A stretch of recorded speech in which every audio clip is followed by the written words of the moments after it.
हमने जीरो पर ला दिया। आज की जो हालत है बीएसपी की मेरे साथियों, हम पूरे देश में जीरो पर हैं। हमारा एक भी मेंबर पार्लियामेंट नहीं है।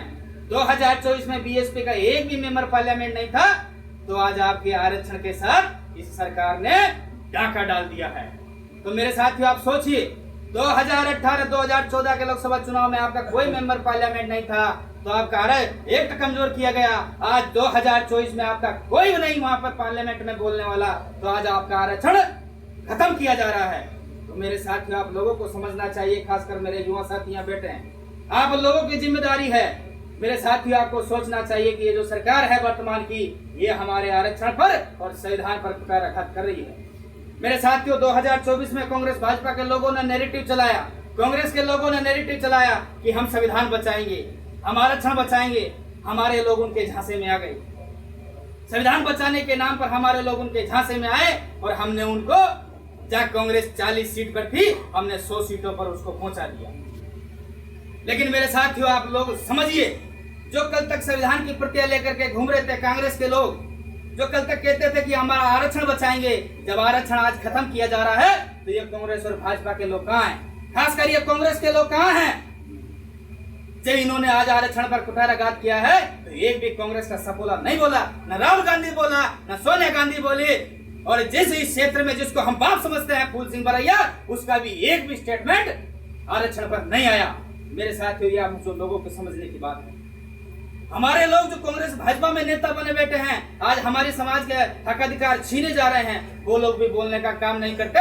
इस देश में अगर बोलने का काम किसी ने किया, तो आपकी बेटी, आपकी समाज की एक महिला बहन कुमारी मायावती जी ने बोलने का काम किया, अन्यथा किसी नेता की औकात आरक्षण पर बोलने की नहीं हुई। तो साथियों ये चीजें हैं, हमें समझनी चाहिए। कांग्रेस ने संविधान बचा लो, संविधान बचाओ, आरक्षण बचाओ के नाम पर हमको ठगा है।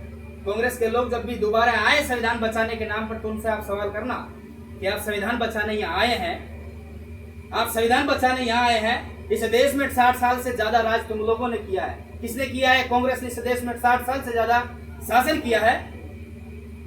तो एक बात बताइए, जब आपकी सरकार थी तो क्यों आपने संविधान को प्रोटेक्ट नहीं किया? क्यों आपने संविधान को सुरक्षित नहीं किया ताकि इसके साथ छेड़छाड़ ना हो? लेकिन मेरे साथियों कांग्रेस ही आज जितने भी कृत्य इस देश में हो रहे हैं, कांग्रेस इन कृत्यों की जननी है।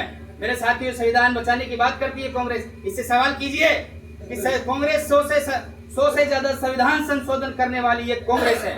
संविधान में अगर सबसे ज्यादा किसी ने संशोधन किया, 100 से ज्यादा छेड़छाड़ अगर किसी ने संविधान में की, तो वो कांग्रेस है। और कांग्रेस आज बात करती है हम संविधान बचाएंगे। मेरे साथियों कांग्रेस के लोगों से आप लोगों को सावधान रहना है। आज कांग्रेस बाबा साहब की मूर्ति बता करके हम लोगों को ठगती है। इन कांग्रेस के लोगों से सवाल करो, तुम्हारी इस देश में सरकार रही है, आपने बाबा साहब को जीते जी भारत रत्न क्यों नहीं दिया?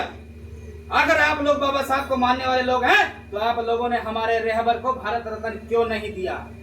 ये सवाल आप लोगों को उनसे करना चाहिए।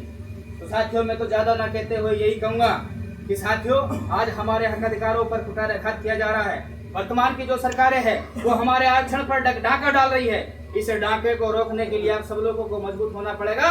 हमारे बुजुर्ग यहाँ पर बैठे हैं, इन लोगों ने काफी संघर्ष किया है, इन लोगों की बदौलत ही आज ये मूवमेंट यहाँ तक पहुँचा है। अगर ये लोग नहीं होते तो मेरे साथियों ये मूवमेंट यहाँ तक नहीं पहुँचता।